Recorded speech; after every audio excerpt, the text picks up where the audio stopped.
আসসালামু আলাইকুম। চাঁদপুর জেলার সারাসি উপজেলার ফানসাইল গ্রামের ফানসাইল ফাটোয়ারি বাড়ি প্রায় 3 বছরের এক শিশুকে নিয়ে যে দুর্ঘটনা ঘটেছে তা খুব দুঃখজনক ও হৃদয় বিদারক। শিশুটির পরিবার আজকে সকাল থেকে তাকে খুঁজে পাচ্ছে না। এমন একটা অবস্থায় খুঁজতে খুঁজতে পুকুরের পাশে দেখে তার একটি জুতা ভাসতেছে।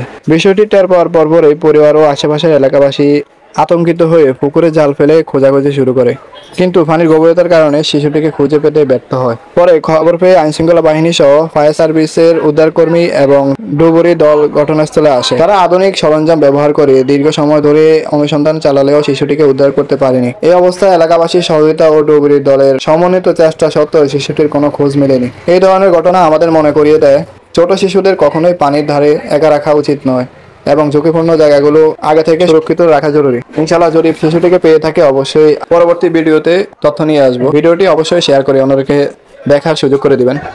এমন ঘটনা যেন কোথাও না হয়। আল্লাহ যেন সবাইকে ভালো রাখেন, সুস্থ রাখেন। আমিন।